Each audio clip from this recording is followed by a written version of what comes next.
Fala galera, beleza? Sejam bem-vindos aí a mais um curso aqui do canal Hora de Codar. Hoje um curso de React.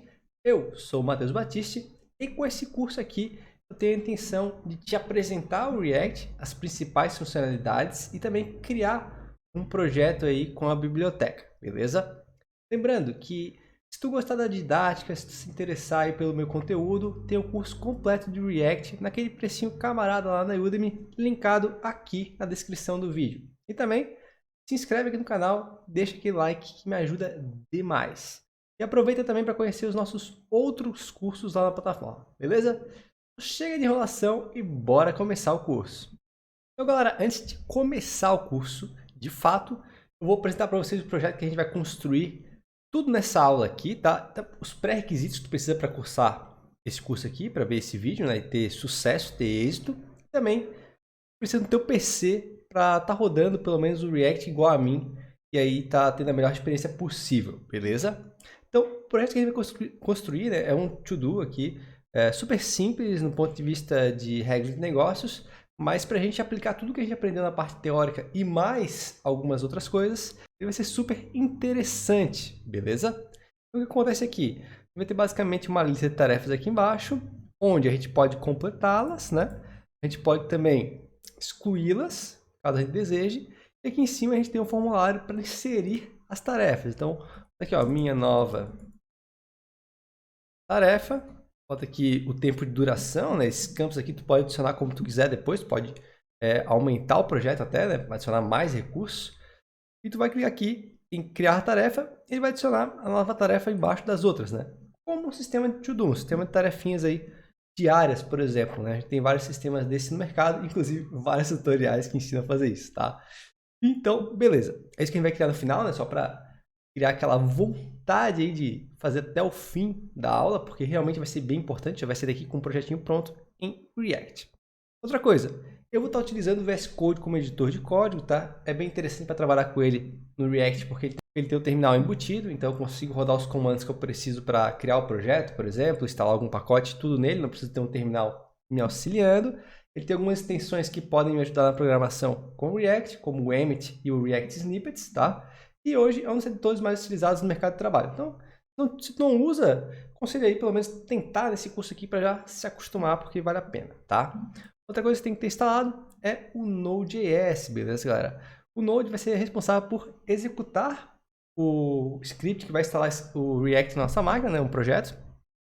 Também rodar alguns scripts do projeto em si, para rodar ele, para executar ele, fazer o hot reload e também instalar pacotes que a gente vai utilizar ao longo do curso, tá? Então, bem interessante aqui fazer o download e testar ele no terminal, né? Tu vai baixar aqui, tu vai instalar, é bem tranquilo. Tu vai abrir um terminal da tua escolha, aí tu vai chegar no terminal e dar um npm-v e um node-v, né? Se ele imprimiu a versão e não deu nenhum erro, como no meu aqui, é que instalou com sucesso, beleza? Então, é isso que tem que garantir para poder fazer esse curso. E os pré-requisitos, né? Eu acabei não falando. Simplesmente ter um conhecimento básico de HTML e CSS. A gente usa porque a gente trabalha no front-end, né? Não é a linguagem base do React, mas a gente vai acabar tocando neles uma vez ou outra ali, tá? E também JavaScript.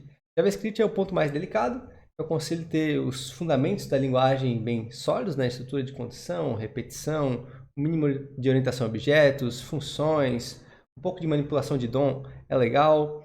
Esses recursos novos, entre aspas, né, do ES6 para cima, na versão do JavaScript, que são map, filter, reducer, spread operator, isso tudo vai ser bem aproveitado, tá, galera? Mas, tendo um JavaScript bacana aí no fundamento que eu falei lá no começo, tá valendo também, beleza? Vai conseguir acompanhar. Eu vou bem no baby step aí para tu conseguir ter sucesso nesse curso, se interessar mais pelo React, tá? Então, dito tudo isso, galera, instalando o Node, a gente já tem a possibilidade aí de instalar o React. Então, eu convido vocês aí só a ter um pouquinho de introdução para a gente entender melhor o que é o React, para depois sim começar na prática, porque eu acho que é importante a gente entender no que a gente está mexendo, né? Antes de fato sair codando projetos, tá? Então, bora lá. Então, vamos lá, galera. Vamos ter o nosso passinho na teoria primeiro antes da prática. O que é o React, né? Então, o React é uma biblioteca JavaScript. Muitos chamam de framework, eu não vejo problema nenhum, tá? Mas eu botei biblioteca porque a própria documentação, né, quando tu entra lá, se autodefine, né, o React como uma biblioteca. Então, partiu pela definição dele, tá? Eu boto que ele serve para desenvolvimento de aplicações front-end. Então a gente vai estar trabalhando aí com o que o usuário vê, com a interface visual ali, com manipulação de elementos, animações, validação de formulário, envio de formulário para o back-end, resgate de dados de uma API. Então é basicamente isso que o React vai fazer no dia a dia. Eu boto que essas aplicações são chamadas de SPA, Single Page Application. O que acontece? A SPA, né, para tu, se tu não sabe entender o que é agora, é aquela página que a gente clica, por exemplo, num formulário e ele não faz o reload da página, né? Quando ele faz o reload, geralmente isso não é uma SPA, né? Não é considerado, porque é um dos princípios básicos manter o fluxo de navegação do usuário. Então ele vai fazer a submissão do formulário, ele vai receber os erros na mesma tela, ele vai receber uma mensagem de sucesso na mesma tela, ou ele vai ser reencaminhado para outra página, e a gente não tem o reload. A gente tem a ausência desse comportamento que quebra a navegação do usuário, e é muito conhecido principalmente dos projetos monolitos, né? E quando a gente vai para a separação de front e back-end, a gente está trabalhando com os frameworks como Angular, Vue, React, e né, a gente tem essa aplicação que a gente pode chamar de SPA, tá? A arquitetura do React é baseada em componentes, então a gente vai estar conseguindo separar partes da nossa aplicação em vários arquivos menores. E o que isso nos dá de benefício? A gente pode reaproveitar em outras páginas. Por exemplo, eu tenho um e-commerce. O card de produto que a gente vê lá na homepage, geralmente ele é aproveitado na busca, na página de categoria, às vezes até mesmo na página de produto. Então eu consigo componentizar esse card de produto, né, onde mostra a imagem, o preço, o título, a rate, né, as estrelas. Eu consigo estar jogando em todas as partes, utilizando o mesmo HTML, digamos assim, né, recebendo os mesmos dados sempre. E eu posso até fazer mudanças pequenas de uma página para outra. Por exemplo, na página da busca eu não quero mostrar o preço. Eu posso omitir, eu posso fazer uma condicional que omite esse comportamento lá, né? Então, é bem interessante a gente trabalhar com componentes, a gente vai aprender isso também nesse curso aqui, tá? Eu boto que ele pode ser inserido em uma aplicação ou podemos criar apenas com React. A maioria esmagadora das vezes a gente vai ver aí as aplicações sendo criadas do zero com React. Mas nada impede a gente colocar o CDN, por exemplo, do React num HTML e a gente utilizar módulos de React num projeto, tá? Menos comum, um pouco mais limitado, mas existe, tá? Então, só para vocês entenderem que há essas possibilidades. Eu boto que ele é mantido pelo Facebook, então a gente tem uma empresa grande por trás.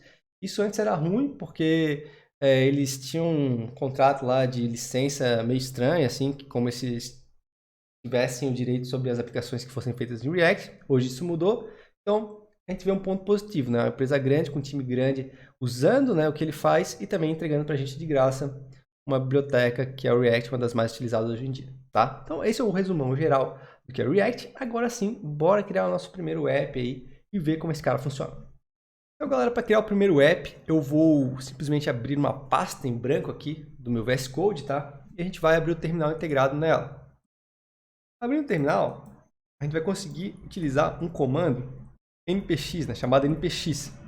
Graças ao npm, né, e o Node, a gente tem essa possibilidade de executar o npx, que é o executor de módulos. Então, é um módulo que está lá no npm registry, né? Mas a gente não quer baixar ele para o nosso projeto. A gente quer executar ele. Essa execução vai permitir que a gente crie um app em React aqui no nosso PC, sem instalar nada. Então, é muito interessante essa parte. Então, eu vou dar um npx create React app. Esse create React app é o nome do módulo, do pacote, digamos assim. E do lado eu coloco o nome do nosso projeto. Então, eu vou botar assim, ó, curso React, beleza? Então aqui, galera, no nome do projeto, geralmente a gente evita de colocar espaço, caractere especial, todas as coisas, né? Geralmente é tudo em minúsculo aqui, o nome dele, e vamos embora, tá? Eu vou dar um Enter aqui e vai começar a criação. Esse processo aqui, ele demora um pouco, tá, galera? Então, depende de algumas coisas. Por exemplo, às vezes ele baixa alguns pacotes e já deixa em cache, então ele não precisa baixar de novo, né? No caso aqui vai ser provavelmente um pouco mais rápido que vocês. Então, eu vou pausar o vídeo aqui. Quando ele finalizar a criação, eu retomo para ver o próximo passo que a gente tem que tomar depois dessa criação. Mas basicamente ele vai deixar tudo pronto para a gente simplesmente pegar e executar, tá bom?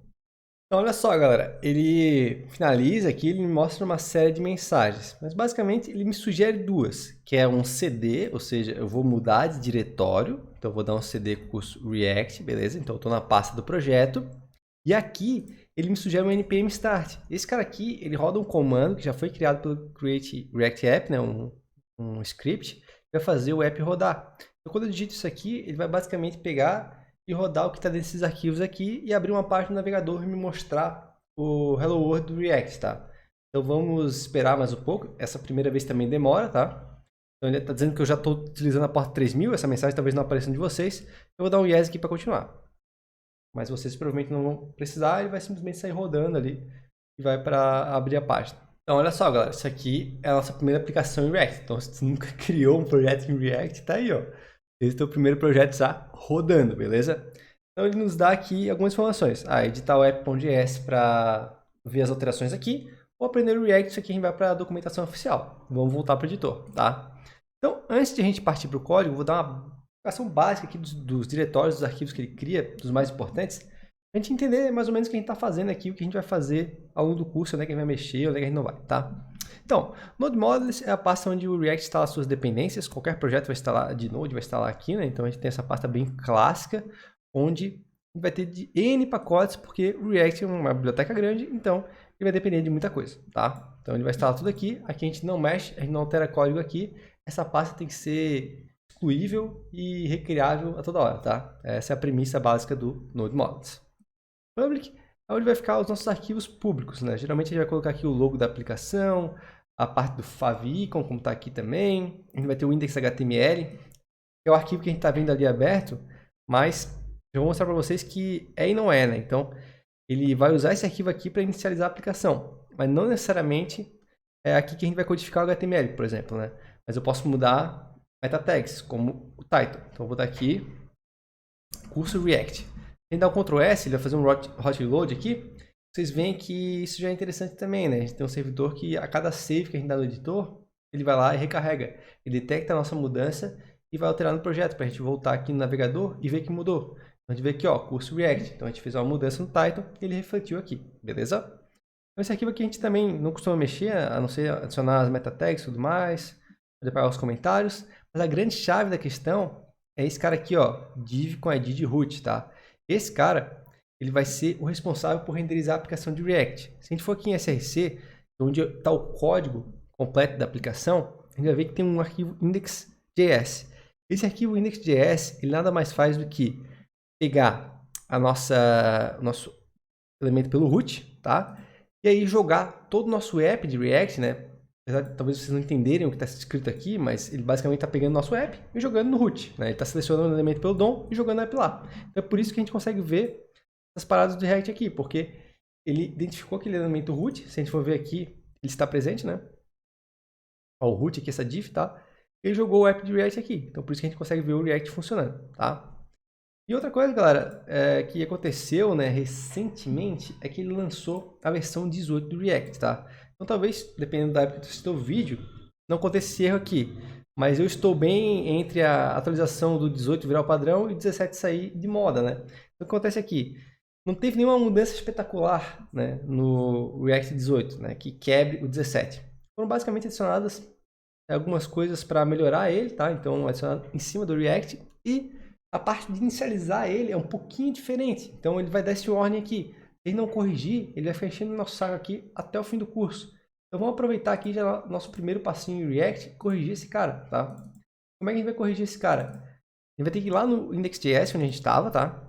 E aqui, ó, vamos dar algumas coisas. Esse cara aqui, ó, React DOM, ele não é mais importado daqui. Vai ser importado de React DOM/client, tá? Esse método aqui não é mais executado assim. Como é que ele é executado? A gente vai criar uma constante root, onde a gente vai acessar o React DOM.create root. Então eu vou criar o root, né? É a mesma coisa que eu estou fazendo aqui, só que em 2 passos, né?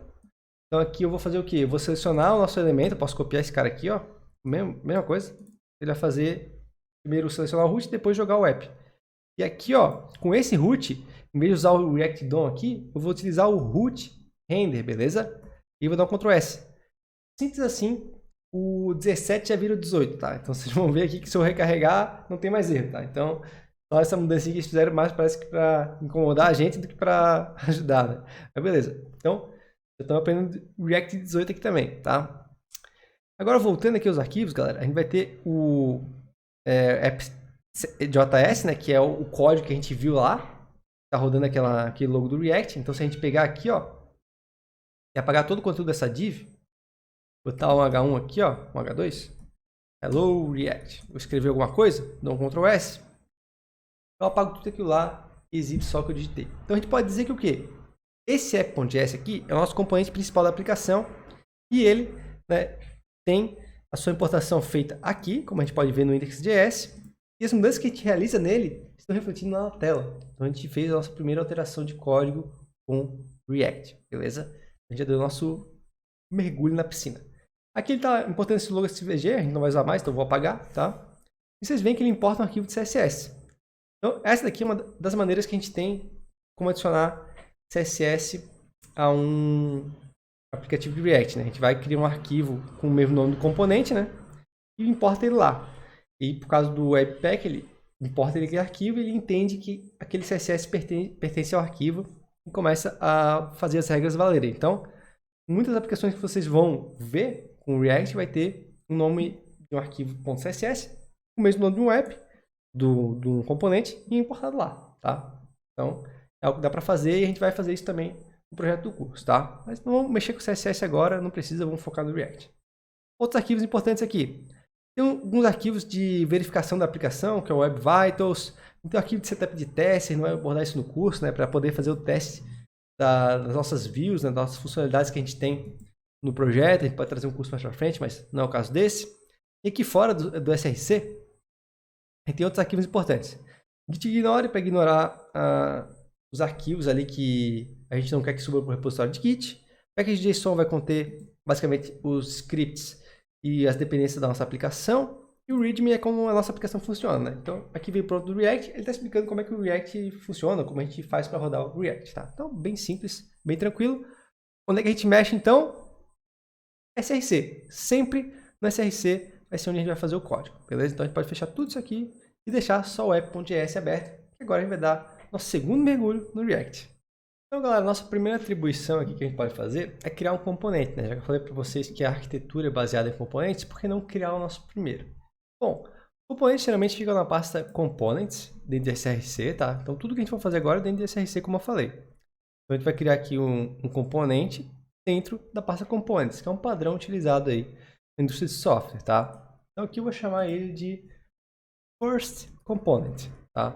Então, aqui tem que observar também a questão de case, tá? Geralmente é feito com a primeira letra de cada palavra maiúscula, então First Component FC maiúsculo, ponto JS, tá?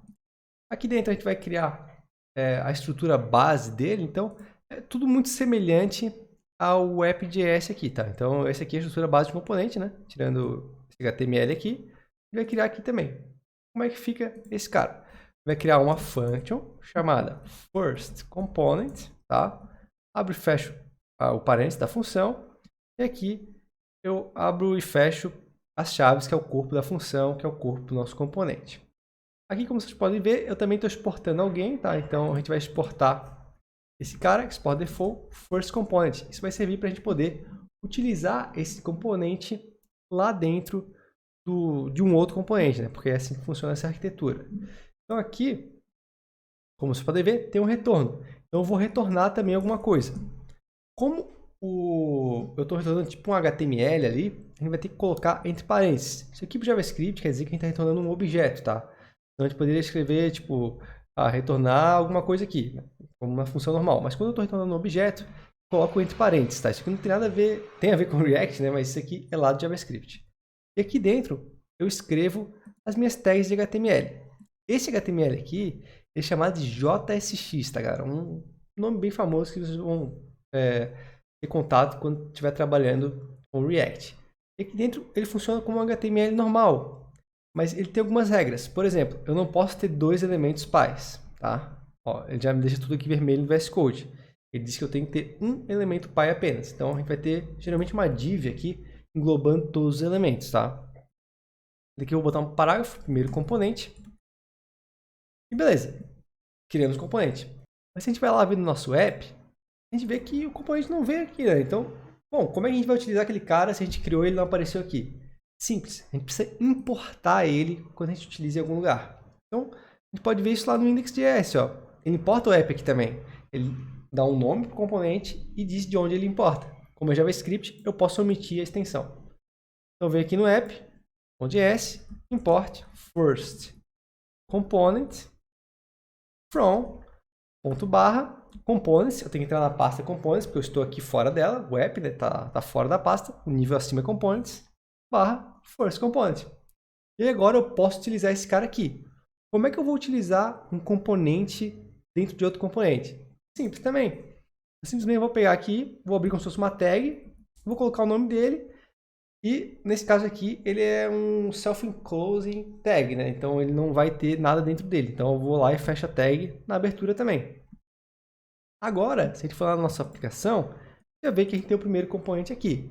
Então a gente criou um componente e também importou ele. É outra ação muito importante quando a gente está trabalhando com React também. Então, isso aqui é algo muito básico, né? Que a gente vai estar realizando em todas as aplicações com React. Agora pode parecer um pouco estranho, mas essa ação aqui vai ser algo que vocês vão realizar a todo momento. Então, vai virar natural, vai virar automático a gente trabalhar com criação e importação de componentes, tá? E ali, né, só queria dar um refresh para vocês do JSX, né? A gente tem algumas diferenças, como eu falei para vocês. Quando, por exemplo, eu quero colocar uma classe no HTML, como é que a gente faz? Vai lá e bota class, um nome aqui, né? Então, vou botar aqui, ó, first component. Então, isso aqui, para o HTML, seria ok, né? A gente estaria colocando a classe first component nesse componente aqui, ok. Mas se eu vou lá no meu navegador, eu vejo que no console, e uma dica importante, sempre que estiver desenvolvendo aplicações de React, deixa o console aberto que ele vai dar avisos importantes, porque isso aqui não chega a ser um erro, mas é um problema. Ele diz assim, você colocou class na DOM. Você quis dizer class name? Então todas as nomenclaturas que batem, tá? Que fazem conflito com as nomenclaturas de JavaScript, a gente vai ter que mudar para nomenclaturas especiais do React, tá? Não são tantas assim, e também fica natural ao longo do desenvolvimento, né? Quando a gente vai trabalhando mais com a biblioteca. Então, como é que eu vou ter que fazer para assumir aquele warning lá? Botar class name. Então, sempre que eu quiser colocar uma classe no JSX, no HTML, eu vou utilizar class name, não class. E a gente vai ver que o warning agora ele some quando eu recarrego a pasta, tá? Outra coisa que pode dar problema, o atributo for, né, galera? Então, se a gente tem uma label, ele vai ter que ter um for para algum campo, por exemplo, for name, né? A gente estaria esperando aqui um input aqui embaixo, tá? Com um name de name, né? Então, essa label representa esse input aqui. Mas isso também gera um erro, né? Vem aqui, ó. Você quis dizer HTML for? Então, o for é renomeado no React por HTML for. Então, esses detalhes aí é muito interessante a gente prezar, né, quando está programando em React. Aqui eu vou apagar esses caras porque eles vão poluir um pouco o nosso exemplo, tá? Outra coisa importante aqui que a gente pode adicionar no JSX, né, e também no componente do React são os comentários. Então, por exemplo, eu tenho uma função que eu vou fazer alguma coisa aqui em cima. Eu posso colocar comentário igual ao JavaScript, barra, algum comentário. Posso colocar comentário no JSX? Posso também. Como é que é o comentário no JSX? Eu vou abrir e fechar as chaves, tá? E aqui eu vou colocar como se fosse comentário de multilinha, no CSS, por exemplo. Eu vou botar barra, asterisco e asterisco, barra. E aqui dentro vai ter o meu comentário no JSX, tá? Então, são essas duas maneiras que a gente tem para adicionar comentário no componente. Lembrando, né, esses comentários eles não são levados para a página. Então, se a gente vê aqui, ó, seleciona o elemento, não tem comentário aqui. É bom isso também, que o comentário no React ele fica a nível de desenvolvimento. Ele não é trazido para as aplicações aqui, que é um problema que a gente tem no HTML, por exemplo, né? Vamos lá, galera. Mais um recurso interessante. Template Expressions, tá? O que acontece? Essas chaves aqui, elas não são sintaxe só para comentário. Elas significam que a gente quer executar JavaScript dentro delas, tá? Então, elas vão estar presentes em muitos dos componentes que a gente for fazer em React, né? Só no JSX. Por exemplo, se eu quero executar a soma de 2 mais 2, eu posso fazer isso aqui também. Ele vai entender isso aqui como JavaScript e vai executar. Ó, 4. Ele transforma para texto depois, né? Então, a gente vai ter a possibilidade de, no meio do nosso template, no meio do nosso HTML, nosso JSX, colocar alguma regra de JavaScript, tá? Então, isso vai ser interessante, ó, aqui eu coloquei um console log, isso aqui não é aplicável na prática, né? Mas vejam aqui que ele imprimiu para a gente, né? Para a gente poder executar N coisas. Então, isso aqui vai abrir um mar de possibilidades para a gente. É onde a gente vai conseguir fazer if else no template, é onde a gente vai conseguir fazer repetições no template, tá? É bem importante a gente entender esse conceito das template expressions. A gente vai ver muito isso aqui ao longo do curso, tá? Mas, por exemplo, se eu tivesse aqui, ó, uma variável, eu posso ter variáveis aqui na minha área da função, como se fosse uma função normal do JavaScript. Eu boto aqui, ó, parágrafo, nome, 2 pontos, name. Eu imprimo o valor dessa variável no meu componente. Ó, que legal.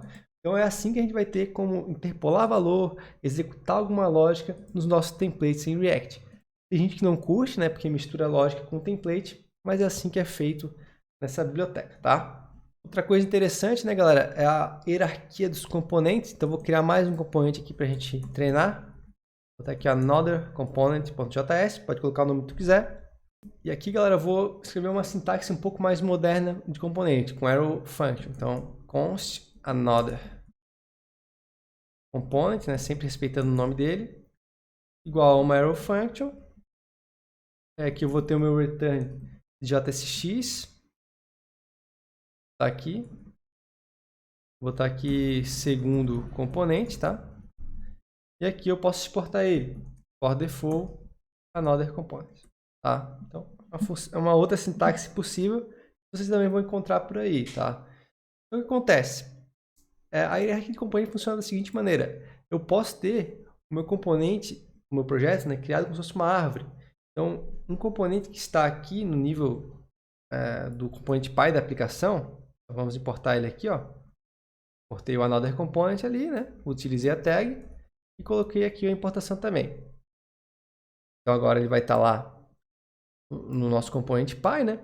Mas se eu quiser utilizar ele em outro lugar, por exemplo, no first component, eu posso fazer isso também, tá? Então isso aqui, ó, vou importar ele aqui de maneira mais rápida, é muito utilizado na prática também.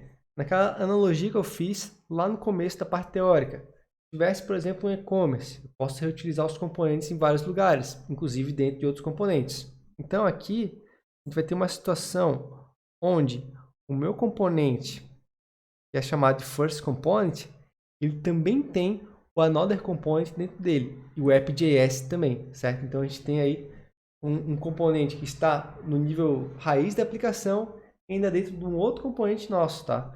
É aplicável isso e acontece bastante. Então, isso aí serve, né, esse recurso, né, porque eu exibi isso para vocês, porque vai conseguir entender como o React pode funcionar também, né? É importante a gente entender as possibilidades que a gente tem na nossa aplicação. Outra coisa bem utilizada também, galera, é o evento de clique, tá? A gente vai estar utilizando a aplicação aqui para fazer diversos recursos, né? Por exemplo, enviar um formulário. Ou clicar num botão e ele vai fazer um modal aparecer. Então, esse evento de clique, ele vai ser utilizado em algum elemento, geralmente um botão. Eu vou criar um botão aqui no nosso another component, botar um texto de evento de clique. E aqui na própria tag, eu tenho acesso a eventos. Então, geralmente eles começam com on, beleza? E aqui vocês veem que o React já me sugeriu vários no VS Code, né? Mas o que eu quero usar aqui é o onClick, beleza? Então aqui, ó, eu vou ter a possibilidade de executar uma função quando houver um clique dentro desse cara. Então se eu abro e fecho as chaves aqui, eu consigo colocar o nome de uma função que eu posso criar dentro do nosso componente e executar essa função por esse clique. Então, geralmente os eventos do React são chamados de handle alguma coisa. Por exemplo, handle click. Então vocês vão ver esse padrão também sendo muito utilizado nos projetos que vocês forem trabalhar. Então aqui em cima, a gente vai criar uma nova função chamada handleClick, tá? Criar uma arrow function igual do componente ali. E aqui eu executo a lógica que eu quero. Por exemplo, console log, clicou no botão, tá? Então essa função aqui vai ser disparada com esse evento de clique. E isso é muito utilizado também, porque eu vou poder criar animações a partir disso, por exemplo. Então se a gente agora clica nos nossos botões, a gente vai estar ativando eventos de clique, consequentemente aqui eu poderia executar alguma lógica, por exemplo, enviar algum dado para o servidor, baixar algum dado. Então, são infinitas as possibilidades, né? Mas é essa a função que a gente tem, né, para executar algum evento no React. É on e alguma coisa. Então a gente vai ter diversos eventos que serão aplicados aí nos projetos. Também temos a possibilidade, né, puxando essa parte de eventos aí, eu vou botar uma HR aqui, de utilizar o evento diretamente no componente. Então vou botar aqui um button, vai ter um onClick também, mesma coisa. Vou colocar aqui, ó, evento no elemento, tá? E aqui, em vez de eu colocar o nome de uma função, eu vou criar a função dentro desse onClick. É interessante porque lógicas pequenas, né, a gente vai conseguir executar de maneira fácil aqui. Por exemplo, console log, teste. Só que se eu tiver uma função que tem um corpo, por exemplo, de 2 ou mais linhas, já não vai ser o melhor local de colocar aqui. Mas tem vários casos que a gente pode fazer com essas funções inline, digamos assim, que vai ser bem interessante. Então, voltando lá, a gente vai ter esses botões agora, ó, evento no elemento, e se eu clico, eu estou executando aquele console log de teste. Por quê? Porque esse evento está sendo disparado ao clique do botão numa arrow function, né? Ela é executada ao receber o clique no elemento, tá? Então, são essas duas possibilidades aí de funções com eventos. Ou a gente vai chamar num nome, né? A gente consegue organizar o código, criar uma função mais densa que faça várias coisas, ou uma função mais simples que executa no próprio elemento, tá? Então fica de conhecimento aí para vocês também entenderem melhor como a gente pode trabalhar com eventos no React. E agora, galera, a gente vai aprender a colocar imagem no React, tá? Vou fazer uma pequena pausa aqui no vídeo para pegar duas imagens, então eu quero que tu faça isso também, tá? Coloca uma dentro de public, beleza? Então eu coloquei essa de uma cidade aqui. Provavelmente esses arquivos vão estar no repositório, linkados aqui também na descrição, tá? Vou lembrar, né? Mas é tranquilo, só pegar duas imagens aleatórias aí. E outra, tu aqui uma pastinha chamada Assets, tá? Bota uma outra imagem dentro dela. A gente vai ver duas maneiras de colocar imagens em projetos em React, tá? Então eu vou criar um novo componente para a gente treinar isso, tá? Vou botar aqui, ó, images.js. Aqui a gente vai criar igual o nosso another component. Então, const images function, a gente retorna alguma coisa, né? E aqui a gente porta como default images, beleza? Então tá. A gente vai retornar ali. Então a gente vai ter que pegar essas imagens para poder colocar elas no projeto, né? Então, como elas estão em dois locais diferentes, as ações que a gente tem que fazer são diferentes também. Então, vou colocar uma div aqui, tá? E a primeira forma que a gente tem, com a imagem lá do público, é simplesmente, tá? A gente colocar no src aqui, ó, da imagem. Então, eu vou colocar uma imagem aqui, uma tag, né? Vou ter o alt, atributo de acessibilidade.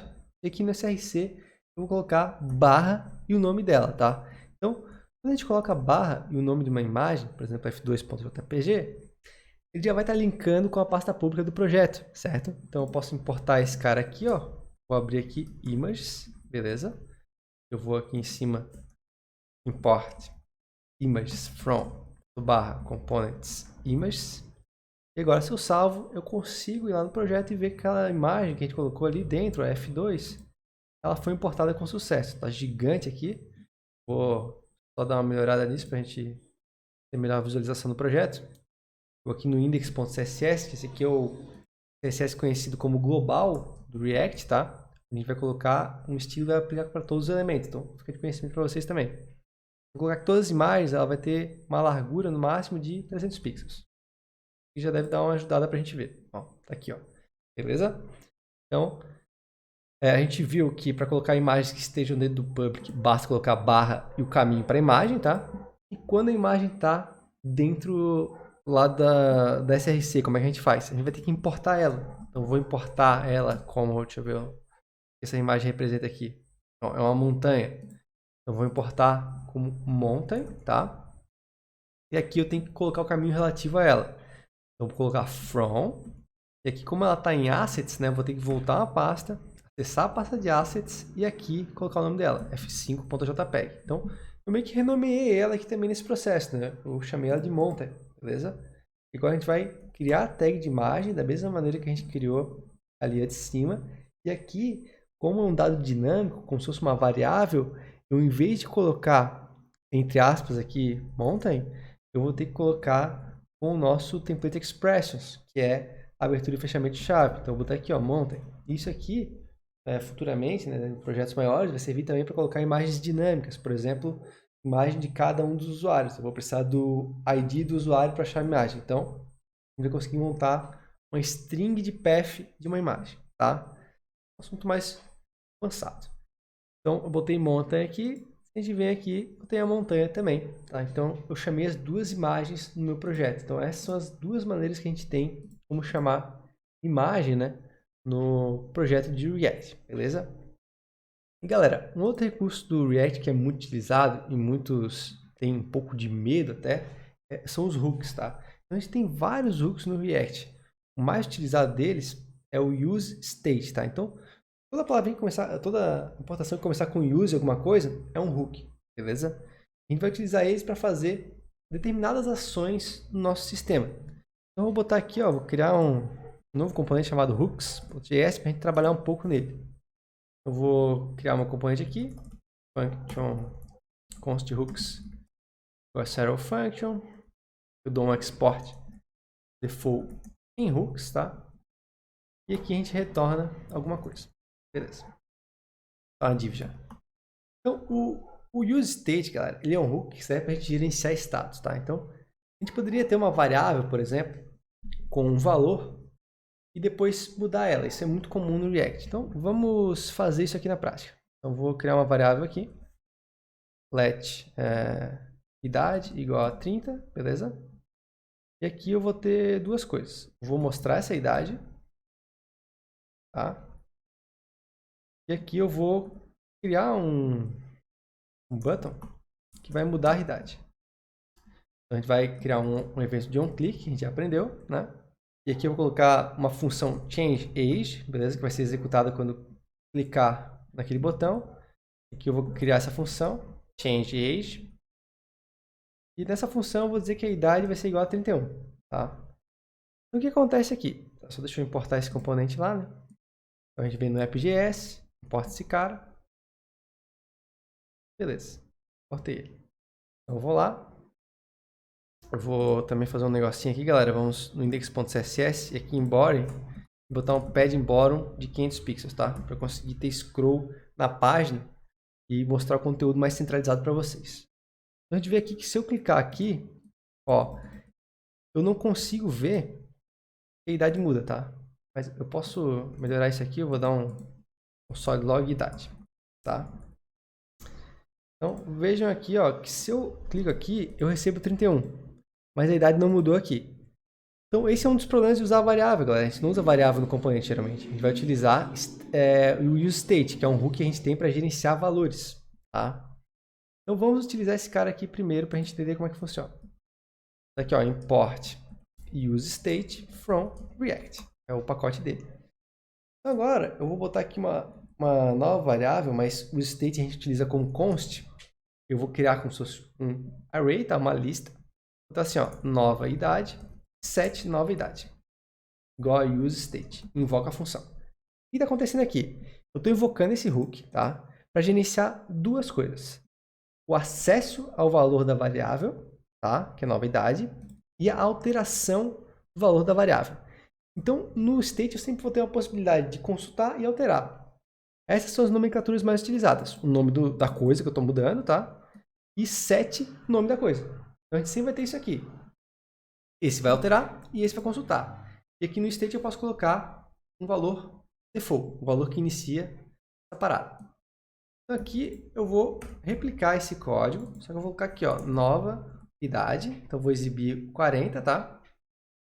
E no botão eu vou botar mudar nova idade. Se a gente vai lá no projeto, a gente vê que temos as duas, beleza? Então, eu vou botar aqui, ó, change new age, né? Vou criar uma nova função, const change new age. E aqui, em vez de ser idade igual a alguma coisa, ou set nova idade, é como se fosse uma função. Então, set nova idade, abre fecha parênteses e digita o novo valor, 45. Então, agora, quando eu clicar naquele segundo botão, eu vou ter a mudança do valor e o principal, o que eu quero, a re-renderização do componente. Então, o useState é um hook do React que permite a gente gerenciar valores e também re-renderizar o componente quando a gente precisar, né? Que é quando muda o valor de alguma coisa. Então, ele faz tudo o que a gente precisa, né? a gente precisaria de uma variável, né? Que geralmente é o que a variável faz. Só que com a estrutura que o React usa. Então ele consegue, de forma inteligente, saber que esse valor mudou, e automaticamente ele vai renderizar esse cara aqui, ele vai refazer todo esse código para que esse componente seja executado e me mostre já o valor correto, tá? E a gente tem, por exemplo, o hook de useEffect aqui, eu quero dar um leve exemplo desse cara, ele é bem mais complexo, tá? E o useState, ele basicamente pode executar alguma coisa quando quiser, tá? Baseado em algum dado, alguma referência a algum dado, baseado em quando o usuário entra na página, enfim, tem várias formas de utilizar ele, tá? Mas é um outro hook muito presente nas aplicações de React. Se quiser aprender mais sobre hooks, a gente tem uma seção dedicada a isso lá no curso também, tá, galera? Vocês vão aprender todos os hooks do React. Vou botar aqui, ó, useEffect. Então, esse cara aqui, ele aceita uma função anônima como argumento, tá? Eu vou botar aqui, ó, console log testando. Se a gente falar no projeto, a gente vai ver que ele vai ser executado. Ó, beleza. E agora, sempre que eu mudar o state desse componente, né, que vai ativar a renderização, ele também será reexecutado.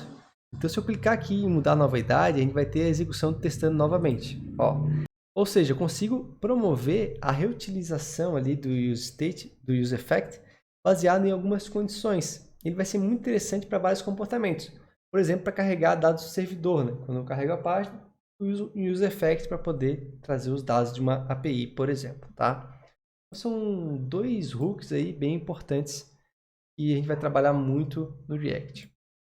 Outra coisa que também eu quero falar para vocês, galera, é a renderização de listas. Então, vou criar aqui um outro componente rapidinho para a gente trabalhar com isso. Então, vai ser const list igual function, retorna uma div. E aqui eu vou dar um export default em list, beleza? Tá.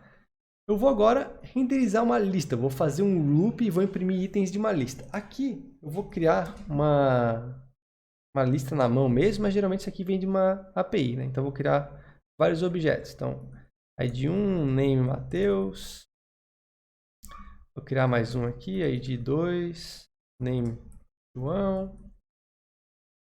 E id3, name Pedro. Beleza? Então tem 3 caras na minha lista e eu quero imprimir eles no meu componente. Como é que eu faço? Bom, diferente do que tu pode estar imaginando, a gente não vai utilizar um for loop. A gente vai utilizar a função map, que é um recurso do JavaScript moderno, digamos assim. A gente vai vir aqui no nosso componente e vai abrir e fechar a chave. Você vai botar o nome da lista, do array, né? Itens.map. A gente vai colocar o nome que a gente vai chamar cada um dos itens, por exemplo, item, tá? E aqui na arrow function, como o JSX aqui está retornando um objeto, a gente vai retornar um parênteses, tá? Então, muito cuidado aqui que senão vai dar certo. Então, eu vou abrir um parênteses para a função map, um para o argumento e outro para o retorno, tá? E aqui eu vou conseguir colocar o item, interpolar também com a template expression, item.name. Poderia colocar o item.id. Então, é como se eu estivesse acessando um objeto normal de JavaScript, né? Beleza? Então, agora, se a gente vai lá no nosso projeto, a gente vê aqui, a gente importar lá primeiro, né, galera? Fica mais fácil. Né? Vou aqui no app.js, a gente tem que importar os componentes, é bom para lembrar e para treinar. Importar o list aqui rapidamente, tá? Importei aqui, coloquei a tag dele aqui.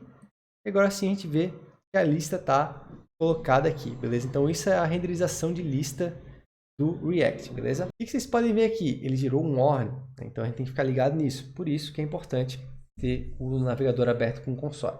Ele diz que todos os itens de uma lista devem ter a propriedade key. O que quer dizer isso, né? Bom, eu preciso ir lá nos meus itens, lá no meu componente de lista, tá? Colocar um atributo chamado key aqui e colocar um valor único nele. Então, geralmente, a gente vai ter algo assim, um ID, um identificador, né? Que é uma chave única que está no banco de dados. Então, eu venho aqui e item.id. E aí, esse warning some, o React consegue trabalhar da melhor maneira possível. Isso é utilizado internamente nele para ele conseguir entender qual item é qual. Se precisar uma futura manipulação de DOM, por exemplo, ele vai conseguir, de forma mais inteligente, modificar o item que a gente está precisando, certo? gastando a menor quantidade de memória possível. Então, otimiza o app. E agora, galera, a gente vai ver sobre renderização condicional, tá? Tá quase na hora de a gente ir pro nosso projetinho prático, tá? Mas tem mais alguns conceitos que eu queria passar para vocês. A gente tá melhor preparado para essa segunda etapa aqui desse curso, tá? Então, eu vou botar aqui, ó, um novo componente, render const, tá?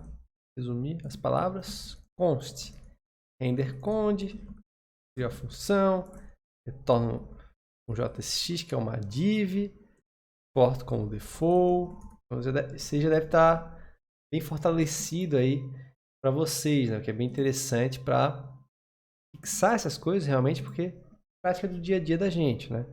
Então, vou importar o componente aqui rapidamente também. E vamos dizer que eu quero exibir algo de forma condicional, né? Então, aqui a gente pode ter uma variável. Então, const x igual a 10, tá? Eu quero imprimir algo se essa variável for maior que 5. Como é que eu posso fazer um if aqui no template? Simples. Eu vou abrir e fechar as chaves, né? Template expressions. E aqui a gente vai validar se o x é maior que 5. A gente vai fazer uma expressão aqui que faça a comparação que a gente está precisando. E isso pode entrar em qualquer situação. A gente poderia verificar se uma variável é true, a gente poderia comparar uma string se é igual a outra string. Não importa, qualquer operação de JavaScript é válida aqui.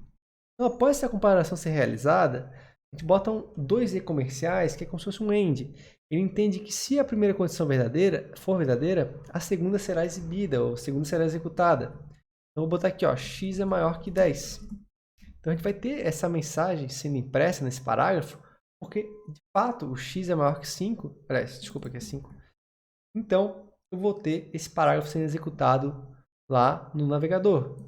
Como a gente pode ver aqui, ó, x é maior que 5. Isso acontece porque a expressão ali é considerada verdadeira. Se eu boto que x é 2, agora some, porque o x não valida mais aquela expressão que a gente tem aqui, tá?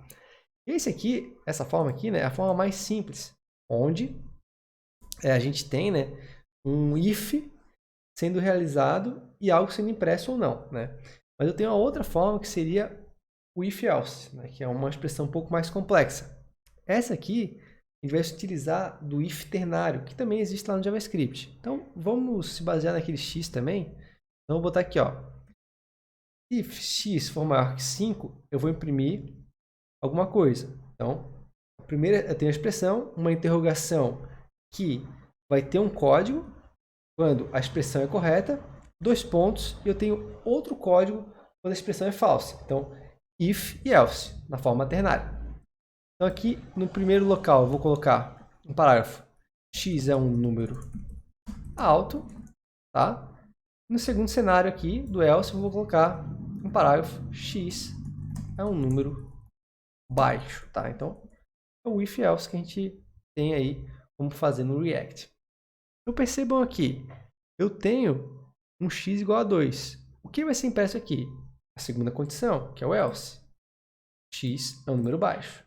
E agora, se eu aumento o x para 6, eu vou ter a impressão da primeira condicional e da segunda também, mas da primeira parte, pois foi validado, a expressão foi validada como correta. Então, a gente vai imprimir o if, né? E não o else. Então, voltando aqui, a gente tem a impressão dos dois textos. X é maior que 5 e x é um número alto, tá? Então, são essas duas possibilidades que a gente tem para fazer uma renderização condicional num componente, tá? Outro recurso bem importante que a gente tem são as props. Props são propriedades que são passadas do componente pai para o componente filho. Então, como a gente tem esse render conde, vamos fazer esse x vir por props. Então, eu vou apagar isso aqui, tá? E aqui eu vou botar props. Então, agora, esse componente está aceitando propriedades. E que propriedades que eu vou mandar para ele? Vou mandar o x. Eu vou lá no app.js e vou botar assim, ó, x é igual a 5, por exemplo, tá? Então, eu estou passando um x com o valor de 5. Quando é numérico, a gente tem que passar entre as chaves aqui, tá? Então, eu passei esse valor e agora eu posso ler esse valor aqui.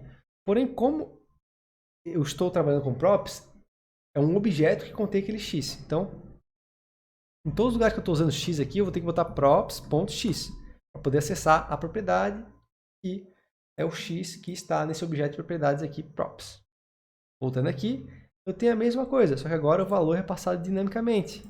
o app que vai estar condicionando o valor desse x. Então, 8 vai exibir as duas mensagens novamente, tá? O que acontece aqui, então, geralmente eu vou ter mais de uma prop, tá? Então, eu vou desestruturar as propriedades que vêm nos nomes corretos dela já. Eu não vou utilizar esse props aqui, senão eu vou ter que botar props alguma coisa, props outra coisa, e vai ficar uma loucura o código. Como é que eu faço para desestruturar?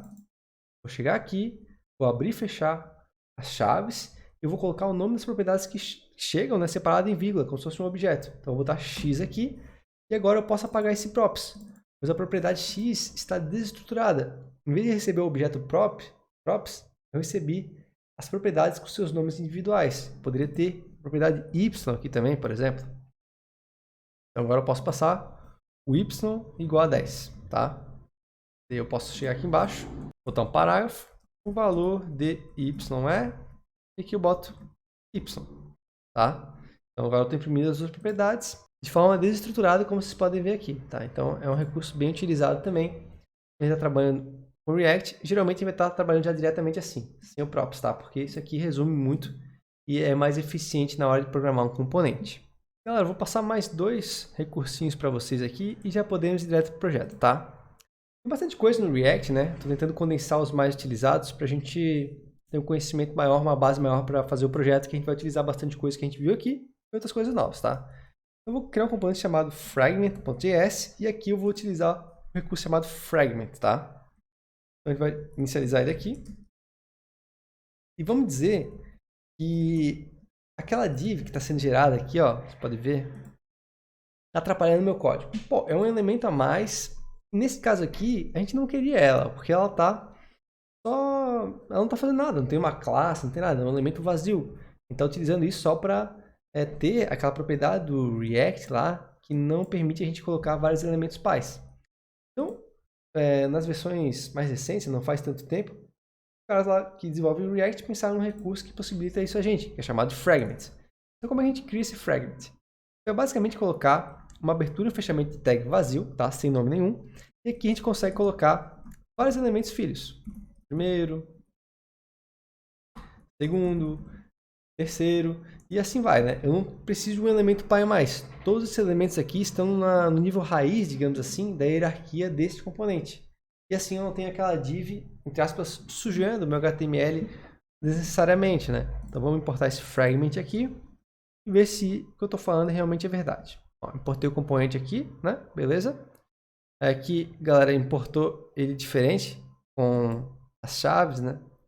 Porque eu chamei o fragment do React, tá? Então, não é bem isso que eu quero, né? Eu quero o meu fragment. Coloquei um nome que é idêntico do React. Então, vou importar o fragment do componente, beleza? Agora, salvando.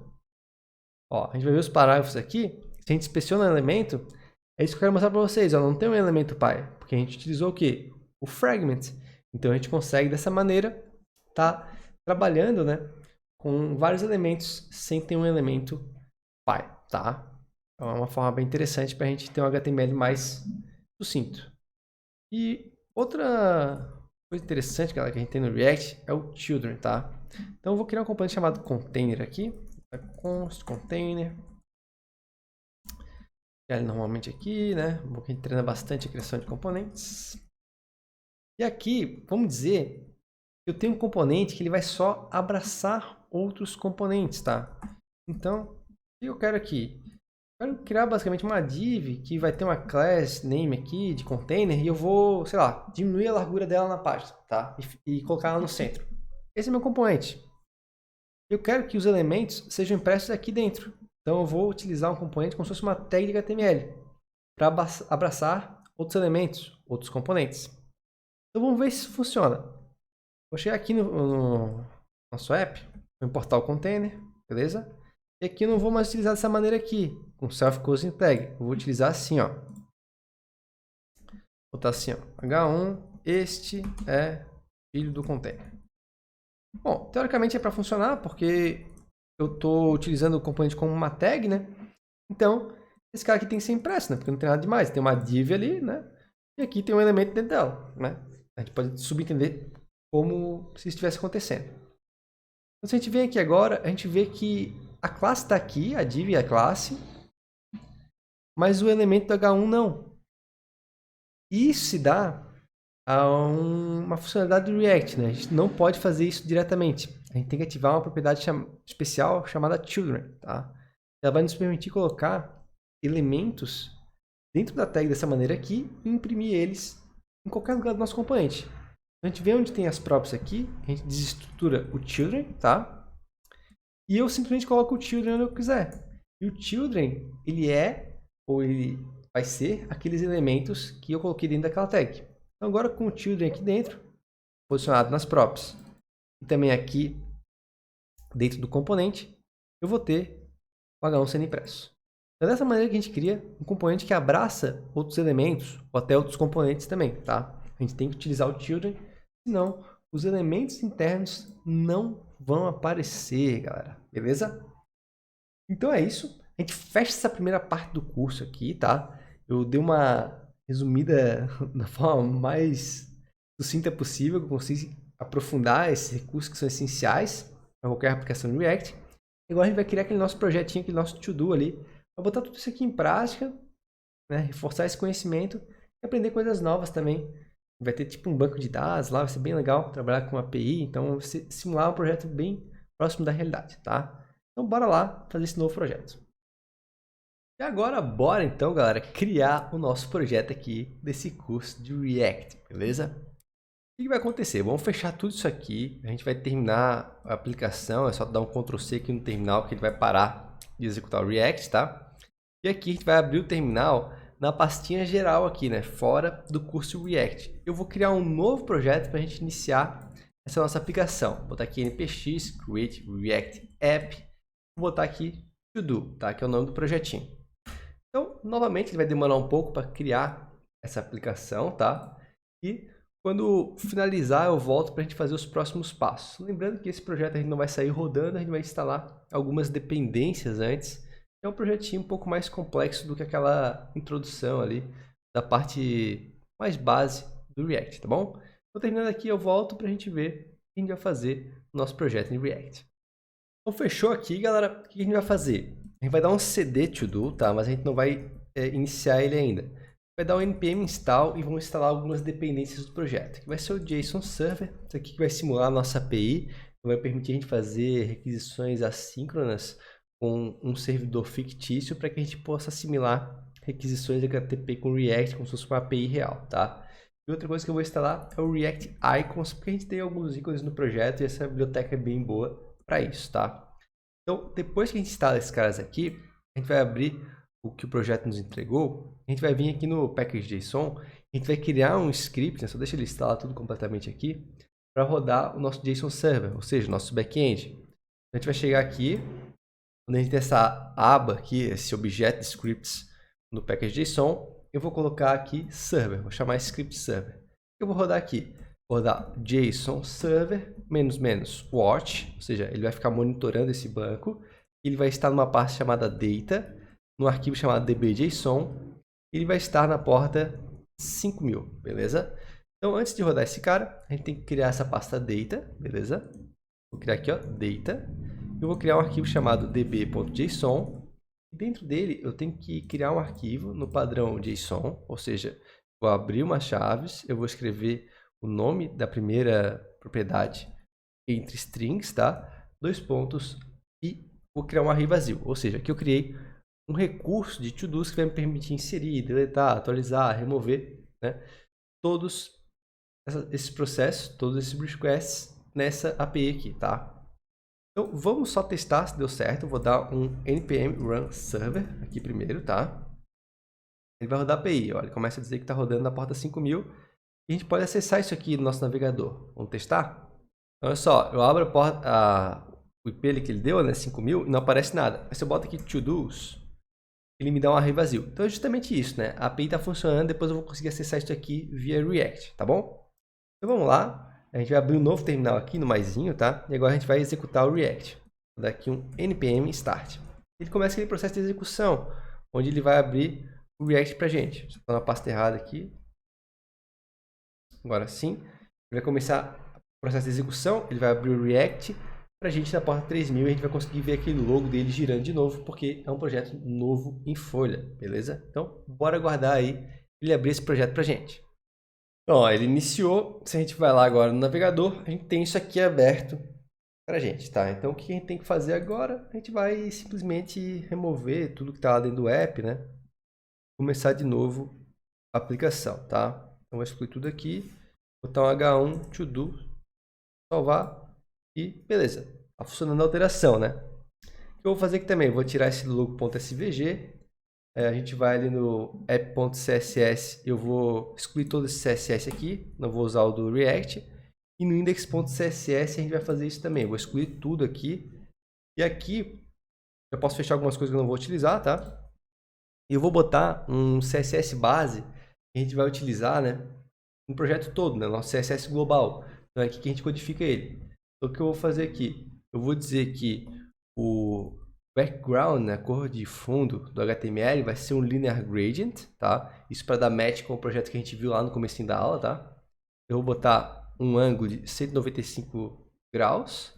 E aqui eu vou botar duas cores de RGBA, né? Um início e um fim. Vai ficar 240, 98, 146, 1 de opacidade no 0%, tá? E aqui eu vou botar RGBA 221, 89, 1331, 98%. Então esse é o nosso background color. Agora eu vou vir aqui em body, tá? Vou tirar todas as margens, margem igual a 0. Posso abaixar um pouco esse terminal aqui. Eu vou tirar também o padding igual a 0. E aqui eu vou botar a font family helvética. Ou seja, eu estou padronizando algumas coisas do projeto. Se a gente voltar lá, a gente vai ver que eu tenho um fundo rosa aqui em degradê, né? Um gradient. Acontecendo por causa das minhas regras aqui. Então, esse aqui é o nosso CSS global. A gente já pode fechar e vamos utilizar ao longo desse curso, tá? Então agora, o que a gente vai fazer é abrir o app.js, né? Onde vai conter todo o nosso código, tá? Eu nem vou componentizar para não dificultar muito aqui a nossa aplicação. Vou manter mais simples para a gente focar em outros recursos que a gente não viu ainda, tá? Então, aqui na parte de cima, a gente começa importando coisas que a gente vai utilizar em alguma parte do projeto, né? Geralmente a gente meio que já sabe que a gente vai utilizar, tá, galera? Então, a gente, claro, vai importar no meio do código também, quando a gente esquecer de alguma coisa. Mas quando a gente cria um novo componente, a gente já tem ideia do que vai ser utilizado. Então, a gente vai utilizar, por exemplo, o useState para controlar estados, o useEffect para executar ações baseadas em alguns comportamentos que eu terei no meu app, tá? Isso tudo vem do React. E eu vou importar também alguns ícones daquele pacote do React Icons que a gente instalou. Então, vai ser o BS Trash, que é a lixeirinha para excluir um item. O BS Bookmark Check, tá? Isso aqui é aquela bandeirinha que fica acesa e apagada, né? Então, a gente tem duas. A outra vai ser a BS Bookmark Check View from React-icons/BS, tá? Então a gente importou os ícones e esses dois hooks que a gente vai utilizar ao longo do nosso projeto. Outra coisa que eu posso criar aqui é uma constante. Isso aqui vem geralmente dos arquivos de configuração. Mas para não complicar muito, eu vou colocar aqui, que é basicamente o IP, né? A forma que a gente vai acessar a nossa API. Então eu vou botar aqui localhost 2.5000, tá? Que é o endereço base da API. Certo? Então a gente tem algumas coisas configuradas aqui em cima e agora a gente já pode descer aqui para o nosso aplicativo. O que vai acontecer? Como é um aplicativo de to-do, né? Se vocês bem lembram, a gente vai ter o título e o tempo da duração da tarefa. Então eu posso criar os states aqui em cima. Então const title e set title. Né? Eu vou consultar o título e eu posso atualizar o valor do título. Os dois vão poder começar com uma string vazia, né? Sem valor. Eu também vou ter o time e o set time, né, para o horário da task. Então, eu crio as duas aqui. O que eu vou ter também que eu posso colocar num state, né? Se vocês pensarem sobre isso, né? Pô, o que eu vou ter na minha aplicação de to-dos, né? Pô, tem o título, o tempo e o que mais? As próprias tarefas, né? A gente vai ter que ter uma lista, um array de objetos para percorrer e imprimir elas ali. Então, eu vou criar isso aqui também. O to-dos, set to-dos. E o state começa como um array vazio, uma lista vazia para poder inserir to-dos dentro dela, tá? Eu vou ter também um state de loading, galera. Isso aqui é fora a parte da minha aplicação em geral, né? Vai ser uma forma de carregar os dados e exibir para o usuário, por exemplo, uma mensagem, um feedback que está sendo carregado alguma coisa, antes de o usuário, por exemplo, ver a tela em branco e depois os dados aparecem do nada, né? Então eu vou ter um estágio de loading. Eu começo ele como falso, booleano, dizendo que a aplicação não está em loading quando ela é iniciada. Então, esse aqui serão os meus states da aplicação, tá? Agora, vamos voltar aqui para o nosso componente. O que a gente vai ter aqui? Bom, eu vou ter primeiro uma div, tá? Ela vai ter uma classe ToDoHeader, que vai ser o cabeçalho, né? Onde a gente tem o título do projeto. H1 React ToDo, beleza? Então aqui é o título dele. Aí agora eu vou ter uma outra divisão, onde a gente vai ter uma div, uma classe FormToDo, e aqui vai ficar o formulário, né? Então a gente tem a nossa aplicação dividida em 3 partes. O header, o cabeçalho, o formulário e a lista, né? A lista de to-dos. Então vou botar aqui, ó, list to-do mais uma div. Então, lista, né?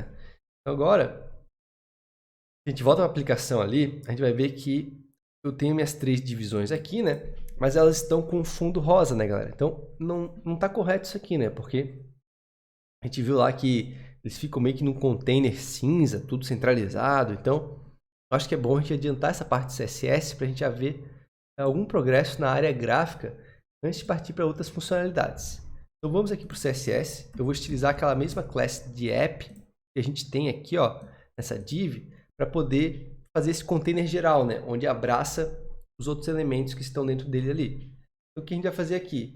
Ele vai dizer que ele tem uma largura de 40%, beleza? Ele vai ter uma margem de 2em em cima e embaixo da tela e automática nos lados. Isso centraliza o meu container. A cor de fundo é aquele cinza, que é o 39, 40, 49. Eu tenho uma border radius de 5 pixels para dar um detalhezinho, uma quebrada de canto nas bordas do container principal. E a cor dos textos é toda branca, né? Então a gente vai ter os textos claros, né, em sua maioria. Então já seto aqui, vai pegar na maioria dos elementos, né? E isso facilita meu trabalho, não preciso setar individualmente, tá?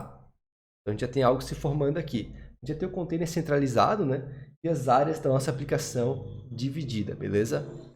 Eu posso terminar já o CSS do meu header, porque aqui a gente não vai adicionar mais nenhum elemento nesse título. Simplesmente vai ficar esse título. Então, vou colocar aqui, ó, to-do-header. Ele vai ter um padding de ponto 0,5em, né? Um espaçamento interno, para poder separar a letra das bordas. Uma borda embaixo, né, a border bottom, de um pixel solid cor 2C 3035. Isso vai fazer ali uma bordinha bem fininha embaixo do título para dividir das outras áreas. Alinho o texto ao centro, tá? E eu vou pegar o ToDoHeader H1, que é o título, e vou tirar a margem dele, tá? Que vem uma margem padrão ali do elemento. E eu tiro ela para não atrapalhar no meu layout. Consequentemente, eu tenho esse estado aqui. Ou seja, né, já estou com uma parte do nosso projeto pronta. A mais fácil, né? As mais trabalhosas vem agora em seguida. Então vamos agora para a parte do formulário, que vai ser bem interessante, porque a gente vai conseguir inserir tarefas na nossa API. Depois a gente vai conseguir extrair a lista, né, delas e aí exibir aqui na lista embaixo.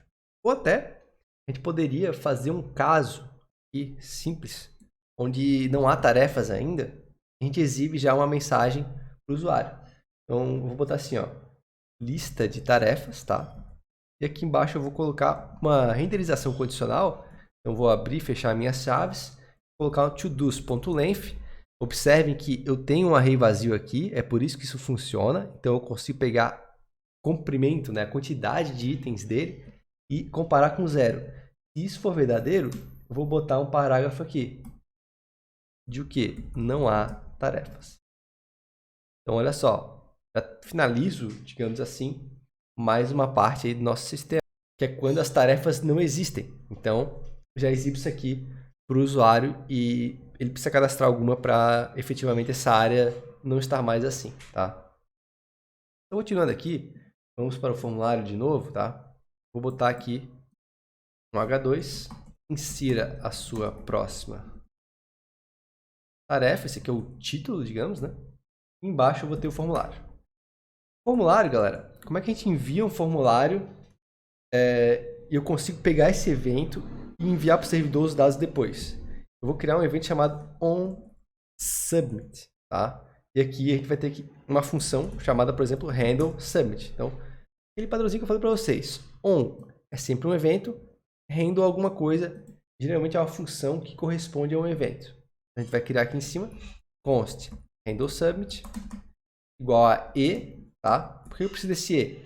Esse e é o evento em si, é algo de JavaScript. Eu consigo parar o envio do formulário, tá? Então isso aqui vai me permitir não recarregar a página no envio dele. Vou até mostrar praticamente isso aqui para vocês, ó. Vou criar um input aqui do tipo submit com o value de enviar, tá? Só um botão de enviar. Eu clico aqui, ó. Ele recarrega a página. Quase não dá para notar, mas vejam o ícone aqui. Ó, ele vai recarregar.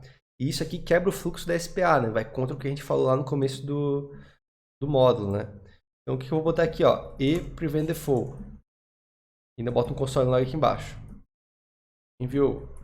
Então, aqui, com esse prevent default, com esse método aqui do evento, eu consigo parar o envio do formulário e deixar ele no fluxo da SPA.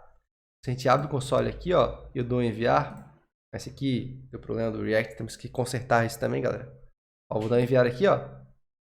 Ele fala, enviou, beleza? Então tá.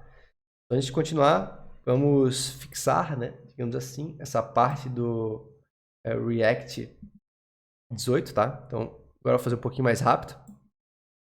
A gente vai pegar o React DOM do client.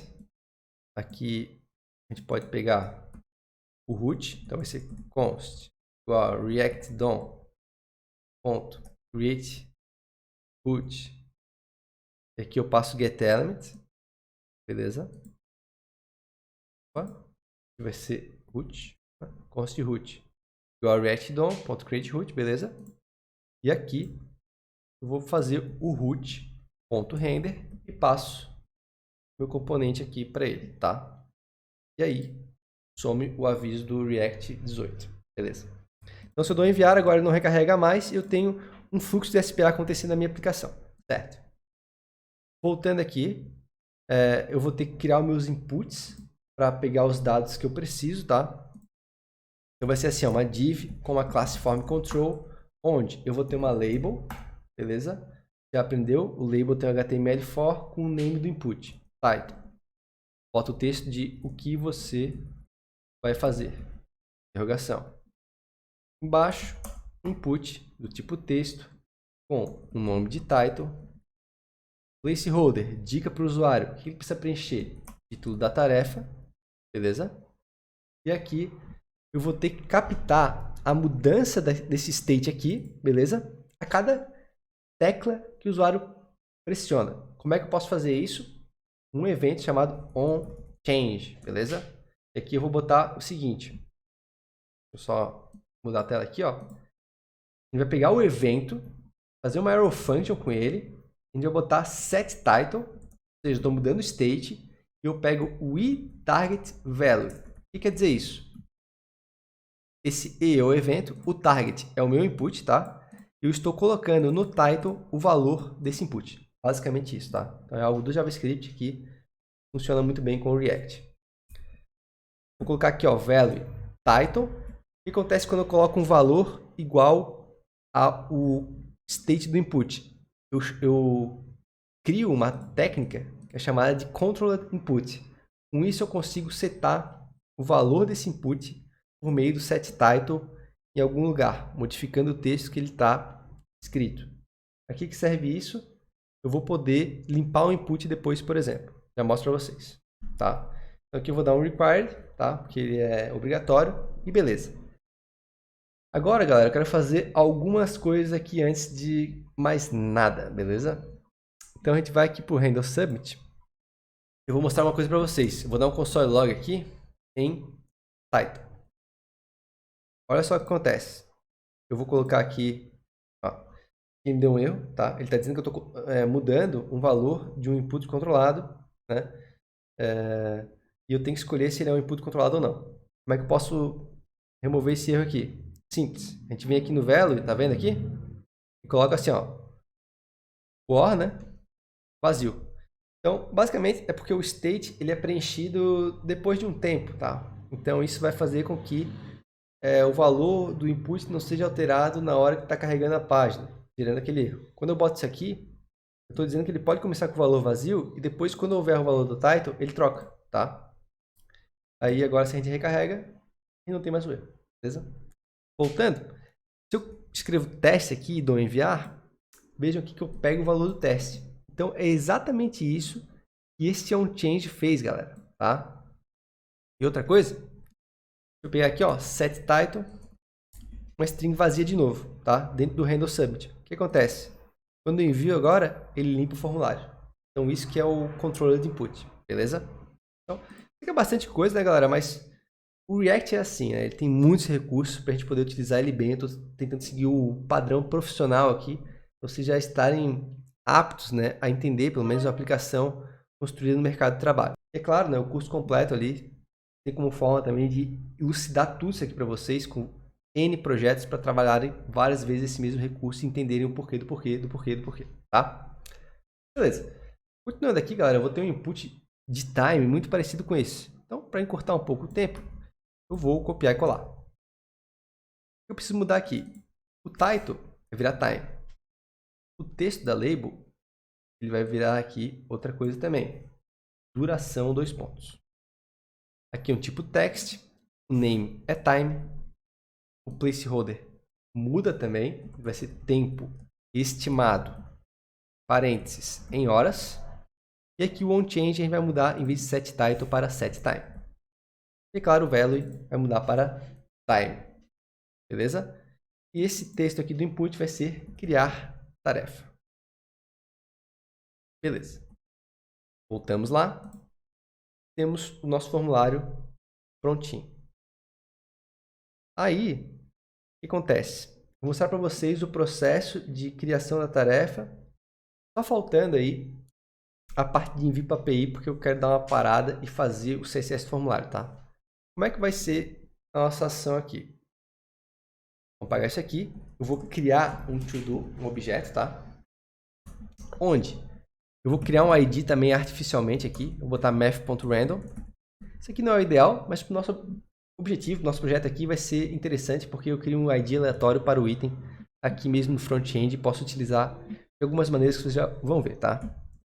Vírgula, title. Então, como é o objeto e o nome da propriedade é o mesmo nome da variável que eu tenho aqui, ele vai preencher com o valor do title do meu state.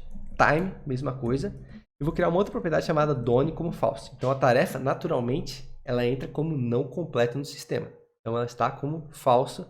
A propriedade define se ela está ou não pronta, tá? E aqui, no console log, eu vou escrever um to-do, beleza? Que seria aqui o envio da tarefa, né, para o back-end. Então, depois a gente vai fazer isso, envio para a API. E aqui no final eu zero os inputs. Então, setTitle, vazio. setTime, vazio. Beleza. A gente vai lá e bota test2 e cria a tarefa. O que eu tenho aqui? Um objeto completo. É isso que eu quero enviar para o back-end. Um ID, um tempo para realizar a tarefa, o título e o estado de pronto, que não está, então é falso. Beleza, galera? Simples assim. Então agora o nosso formulário está meio feio, beleza? Vamos terminar ele, o CSS dele todo, e depois a gente volta a trabalhar com essa questão da API, certo? Bora lá então, galera. O que vai acontecer aqui? Voltamos para o app.css e agora a gente vai utilizar a parte de formulário, né? Então, embaixo do todo header aqui, a gente vai botar form to do, né? Que eu acho que é a classe que está lá. Formulário, né? Essa aqui, ó. Beleza? Então aqui a gente vai colocar um padding de 1em, espaçamento interno em todo o container do formulário. Uma margem de 0,2em, ou seja, uma margem só nas laterais. E isso vai servir para a gente deixar a borda um pouquinho maior que o conteúdo do formulário, vai ficar bem legal o efeito. Border bottom 1 pixel solid 2C 3035, tá? Para separar a borda da lista. Eu vou ter mais aqui. Eu já vou estilizar o form to do H2 e também o list to do H2, tá? Eu vou estilizar os dois títulos com estilos padrão, que é alinhar o texto ao centro e também botar a margem top de 0. Será a margem top desses dois títulos, tá? O que mais que eu vou fazer? Form control, a div que abraça os inputs, ela vai ter um display de flex, né? Os conteúdos internos. Flex direction de column, ou seja, um input label, né? Em cima e input embaixo. Margem bottom 1em para afastar um input do outro. Na label, form control label, o que a gente vai ter? Pontuate bold, deixar o texto em negrito, tá? Eu vou fazer mais aqui, font size 0.7em, deixar menor o texto do que ele é. Margem bottom 0.4em para afastar um pouco a label do input. Continuando, o input, form control input. Tá, uma borda de um pixel solid 222, tá? É uma borda um pouco mais escura que a padrão dos inputs. Border radius 2 pixels, quebrar um pouco a borda com um raiozinho. Background color, vai ter uma cor de fundo de um cinza mais escuro, 2C3035. E eu vou ter também um padding de 0.5em para afastar o texto dentro do input das bordas, né, do meu input. E a cor dele vai ser DF, DF, DF. Vai faltar apenas o nosso input de submit, mas só para vocês verem como é que está ficando, né? A gente vai ter já um resultado aqui bem interessante do nosso formulário, né? Então vamos terminar ali e fazer o botão. Como é que a gente pode utilizar um botão? Vem aqui, ó, input, abro colchetes, type submit. Isso aqui é lá do CSS, né, galera? Então eu estou utilizando apenas os inputs do tipo submit. Vou colocar uma cor de fundo de 333, uma cor de EEE, né, um cinza bem clarinho, uma cor do texto, display de block, para ele ficar preenchendo a largura toda, com o width de 100%, tá? Fica um botão bem grande. A gente vai ter também uma borda, um pixel solid 222, que é uma borda cinza escura em volta do input. Border radius 5 pixels, um raio de borda um pouquinho maior que o dos inputs, para quebrar o alcance também. Padding de 1em, espaçamento interno das letras do input com a borda externa. Cursor pointer, para aparecer a mãozinha quando a gente passa em cima do botão, né? Aí dá aquela vontadezinha de clicar, né? Tic, tic, tic. Beleza. E aqui, ó, tempo 2 horas, criar tarefa, formulário bonitão, enviando os dados como eu quero. E agora que vem a questão. Como enviamos os dados para a API? Bem simples também, galera. Vai usar o Fetch API, recurso nativo do JavaScript. Daria para usar o nosso bom e velho Axios, né? Para quem não conhece, né? Era a solução que mais utilizavam quando a gente não tinha a Fetch API nativa, né? Um pacote bem interessante aí. Mas agora que tem, é bem tranquilo também. Fazer com JavaScript puro, eu acho até mais performático, né? Porque a gente não precisa instalar pacote, não precisa executar as funções do pacote e tal. Então, como é que a gente faz? Primeiramente, a gente vai deixar o handleSubmit como uma função assíncrona. Por quê? Porque a gente vai ter que esperar a resposta do fetch, né? Porque é uma requisição assíncrona, está indo para o servidor, a gente não sabe quando é que volta. A URL vai ser API mais, né, concateno, /todos, beleza? O que eu vou fazer aqui? Tem que mandar um segundo parâmetro, que é um objeto, configurando a requisição. Eu vou botar aqui um método post, ou seja, estou inserindo dados. E no body, que é onde vão os dados, eu vou dar um JSON, stringify, ou seja, eu vou mandar esse objeto que a gente criou aqui como uma string, né? Então, a gente só pode se comunicar via texto, né? O navegador não entende, mas o back-end não vai entender pegar um dado de objeto JavaScript, né? Ele vai querer um texto puro para lá ele converter como objeto, beleza? Então, ele pega esse stringify aqui, que deixa esse cara aqui, ó, como uma string, e ele entende tudo bonitinho. É o padrão JSON de se comunicar. Como é que eu defino esse padrão? Definindo o cabeçalho como content type application /json, tá? Vejam bem aqui como eu estou fazendo, pois qualquer letra aqui errada vai gerar um erro no seu código, então não vai dar certo as coisas, tá? Beleza, vamos ver o que acontece. Lembre-se que eu estou aqui com o meu to-dos aberto e ele está com o array vazio ainda, né? Então vamos tentar aqui colocar um to-do. Teste 2 horas. Vou criar a tarefa. Ó, ele limpa o formulário. E se a gente vai aqui na aba Network, eu consigo ver aqui na última que houve um envio de fato. Então, eu já estou enviando, ele me retornou como resposta aqui o mesmo objeto que eu enviei. Então, e ainda um status de criado. Deu certo. O dado foi enviado para a API.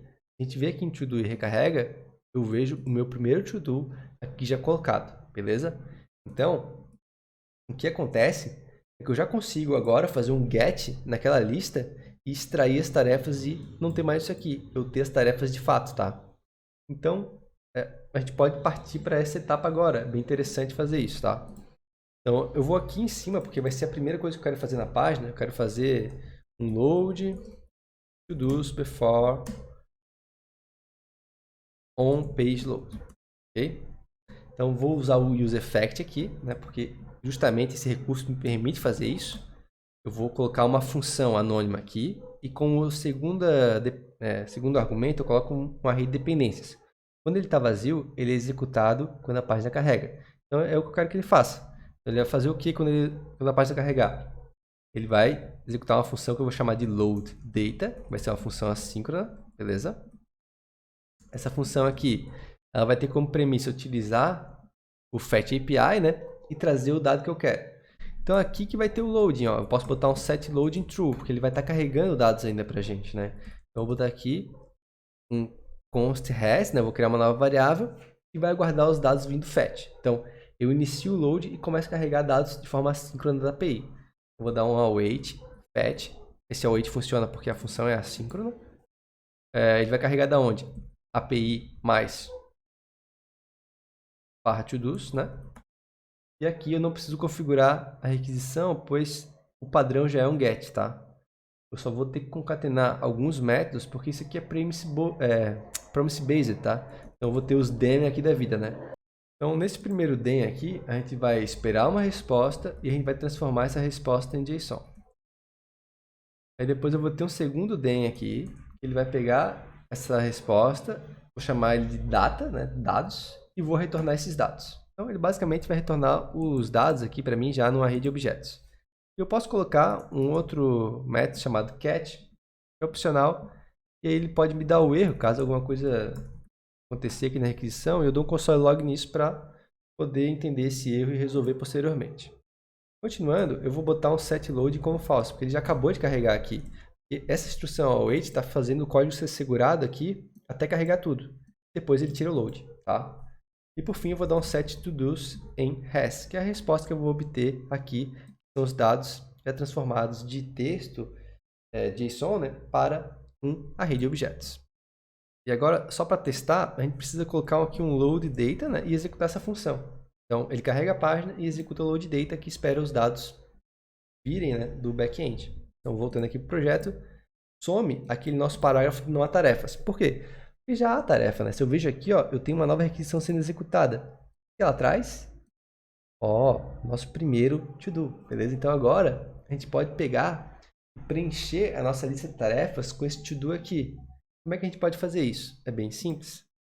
A gente vai lá embaixo, depois desse zero aqui do to-dos length 0, e vai criar um todos.map, vai fazer uma função chamada map em cima dele, percorre cada um dos itens, vou chamar cada um dos itens to-do. A gente vai retornar um objeto JSX, então é entre parênteses, notem bem a sintaxe aqui para não ter nenhum erro. Eu vou chamar essa div aqui, aliás, vou dar uma classe para essa div aqui de to-do, tá? Como uma repetição, eu tenho que colocar esse atributo key aqui, tá? E qual que vai ser a minha chave única que não se repete, que eu posso garantir isso? O ID, então todo.id, beleza? E aqui embaixo, só para a gente concretizar a exibição, eu vou botar todo.title.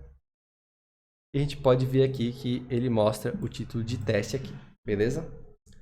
Ok, tudo muito bonito, tudo muito certo. Está já trazendo dado e já está adicionando dado. Porém tem um probleminha aqui, galera. Como é uma SPA, se eu boto uma nova tarefa, olha só, ele adicionou, mas a lista não foi atualizada. Então isso aqui é um leve problema, porque eu vou ter que apertar F5 para trazer a próxima tarefa, né? Então como é que eu posso resolver esse problema aqui, né? Para a gente poder ter a tarefa sendo colocada na lista já automaticamente. É simples também. Eu posso ir lá onde eu adiciono e aqui, né, a gente, quando recebe os dados aqui do load data, já sabe que foi adicionado com sucesso, tá? Então, que técnica a gente pode utilizar? Aliás, load data não, desculpa. Aqui do nosso fetch, a gente já sabe que foi feito com sucesso. E a gente pode utilizar aqui para fazer essa inserção de dados ali na lista automaticamente. Bem simples, eu posso fazer um set todos, tá? E quando eu estou trabalhando com o set de use state, eu tenho algo chamado de previous state, tá? O que é isso? É o estado anterior do to-dos ou do item que eu estou trabalhando. Então, eu consigo adicionar um item ao estado anterior e gerar um novo estado, tá? Pode parecer complexo, mas não é. Eu simplesmente vou utilizar o spread operator para pegar todos os to-dos que eu tinha, previous state, e colocar meu novo to-do nessa lista de to-dos. Então isso aqui eu estou fazendo via front-end, mas o back-end já deu certo. Então eu não preciso consultar ele de novo. Eu posso fazer isso a nível de front, deixar é a minha aplicação mais SPA possível, digamos assim, né? E também, né, já atualizar para o usuário aqui sem gastar essa requisição extra que eu teria com essa requisição aqui, né? Ou com outra próxima. Então, eu vou fazer aqui, teste 3, e o item já fica aqui. Eu recarrego, o item também aparece ali. Show, né? Beleza. Outra coisa que eu posso fazer aqui para melhorar um pouco a legibilidade do usuário, né? Bom, se eu venho aqui e dou um F5, ele aparece não a tarefas e depois aparece tarefas. Meio louco, né? Tem usuário muito leigo aqui e pode achar que isso aqui é um sistema de maluco. Então, o que eu falei para vocês é que a gente pode ter um state de loading aqui, já que a gente está trabalhando com ele, né? Então, eu vou botar um if aqui, antes do return, e vou checar se está carregando. Se estiver carregando, eu vou retornar simplesmente um P. Opa, se eu puder fechar a tag aqui, né? Vou botar assim, ó, carregando 3 pontinhos, tá? O que acontece agora? A minha aplicação só vai carregar, vejam, ele pisca aqui, ela só vai carregar quando realmente as tarefas já estiverem ali, entenderam? Então isso previne eu exibir uma informação errada para o usuário, tá? Se a gente mudar a network aqui para algo mais lento, deixa eu ver aqui, ó, eu vou só clicar aqui, pode ser aqui também. Bota aqui, ó, Slow 3G no throttling. Tu recarrega. Olha só o que acontece. Vai carregar a aplicação lentamente, carregando, e aí ele mostra já certinho, tá? Então é isso que também ocorre nas aplicações profissionais. E aqui, claro, tu vai colocar um load bonito, tu vai colocar essa palavra ali carregando 3 pontinhos, né? Pelo amor de Deus. Mas já tens a ideia de como é que faz, né? Beleza. Agora, galera, o que a gente vai fazer? A gente vai melhorar a estética aqui do nosso to-do. A gente tá meio que se encaminhando para o fim já, né? A gente tem que terminar o template aqui, fazer os estilos dele e as funcionalidades que restam. Então vai ser o seguinte. Vou colocar aqui um H3, tá? Com o to-do.title. E aqui embaixo eu vou colocar uma duração, to-do.time, que é o tempo da tarefa, tá? Embaixo disso eu vou ter uma div com uma classe de actions. Aqui a gente vai ter 2 spans, tá? Cada um deles vai ter um vai ter um span e o outro vai ser o ícone direto. Então aqui, o que vai acontecer nesse span? Eu vou ter uma condicional, tá? Que ela vai checar se a tarefa já está pronta. Então eu vou botar assim, ó. Se a tarefa não está pronta, né? Eu coloquei uma negação ali. Eu vou exibir o ícone de PS, bookmark, check. Beleza? E aí, fecha a tag aqui, né? Se ela estiver pronta, eu vou colocar o ícone de BS bookmark check fill, tá? Então eu fiz um if else aqui para ele justamente mostrar o ícone da bandeirinha cheia ou da bandeirinha vazia, tá? Que a gente quer exibir para o usuário. E da mesma maneira, eu posso fazer aqui no título, para mostrar aquele título rosa quando a tarefa está completa, na class name. Então aqui, ó, eu vou botar uma class name dinâmica. Eu vou ver se o to-do está pronto. Se o to-do estiver pronto, eu vou adicionar uma classe chamada to-do-done. Se não tiver, eu vou botar um else adicionando uma classe vazia, tá? Isso aqui a gente vai mudar no CSS, a gente vai adicionar estilos a essa classe aqui, ficar bem legal. Continuando aqui, galera, eu vou ter agora meu ícone de lixeira, PS Trash, tá? Então, se a gente for voltar aqui para o componente, a gente vai ver que em questão de HTML, tá tudo completo, tá? Faltam algumas regras de CSS para deixar esse cara bonito. Vamos fazer isso agora, depois a gente termina a parte ali de funcionalidade, né? Que falta completar a tarefa e também excluir ela, né? Então, depois do botão de submit aqui, vou estilizar o list to do. Ele vai ter um padding de 0 no topo, 1 em nas laterais e 2 em embaixo. Margem 1 em cima e embaixo, 2 nas laterais, tá? List to do H2, o nosso título, margem bottom 0. Beleza? Continuando aqui, list to do P, os parágrafos que tem aqui, text align center. É o parágrafo de tarefas vazias, né? A gente está estilizando ele também. O to do, que é cada item individual. Border bottom, 1 pixel solid, 444. Vou colocar uma bordinha bem sutil para dividir um to do do outro, tá? Padding 1 em 0, ou seja, padding só em cima e embaixo, nas laterais livre de padding. To-do H3, título do to-do, a margem bottom de meio em para afastar um to-do do outro, ok? E aqui eu vou ter também o to-do done, que é quando a tarefa está completa, né? Aí eu vou ter um text decoration de line through, ou seja, eu corto o texto com uma linha, é isso que essa propriedade faz. E a cor vou botar um RGB de 240, 98, 146. Igual o degradê ali, fiquei um pouco com preguiça de transferir para hexadecimal, né? E coloquei RGB mesmo, beleza? Então tá. Continuando aqui, to-do P, parágrafos dentro do to-do, text align left, o texto vai para a esquerda, font style de italic, para dar aquele estilo massa na fonte, né? Ficar deitadinho. Font size 0,7 em, pouco menor que o padrão. Margem bottom 1,5 em, afastar o parágrafo do tempo das ações. To-do.svg. SVG são os ícones. Aquele ícone que aparece ali, ele é gerado nesse SVG. Vamos aumentar um pouco ele. Font size 1.2 em. Cursor pointer, como se fosse um botãozinho, para dar aquela vontade de clicar, aparecer a mãozinha nele. Margin right 1 em, para afastar um ícone do outro lateralmente. Transition, meio segundo. O que vai acontecer quando rolar a transition? Né? Quando rolar o que? Um hover nesses caras. Colocar a cor RGB, de novo aqui, rosinha. Então, é bem legal, né, galera? Então, essas aqui são as regras de CSS para a gente finalizar o projeto, né? Não tem mais CSS envolvendo esse cara. Voltando aqui, ó. Vejam que está tudo no padrãozinho já. Beleza? Vou até... Aqui, galera, sem o inspecionar fica legal, mas com inspecionar, aquele 40% ali não fica tão legal, não. Mas, tá, não precisa mais disso aqui. Vou deixar de lado, tá? Então, tem tudo funcionando aqui. Teste 4 horas, cria tarefa, joga ali embaixo, limpa o formulário, fechou. O que eu vou fazer agora? Vou fazer a ação de excluir tarefas, galera. Como é que a gente pode fazer isso? Bem tranquilo também. Aqui na lixeirinha, eu vou ter um on-click. Quando clicar, o que vai acontecer? Eu vou executar uma função numa arrow function. Por que numa arrow function? Porque aí eu tenho a possibilidade de executar uma função com argumento, tá? Se eu colocar sem arrow function, o React sai executando a função, né? Se eu colocar, por exemplo, assim, ó, handle delete. E vou botar o ID da tarefa, né? Porque eu preciso do ID para saber qual que eu vou deletar. Se eu colocar assim, ó, tem isso aqui, o React vai executar a tarefa quando ele lê esse componente, tá?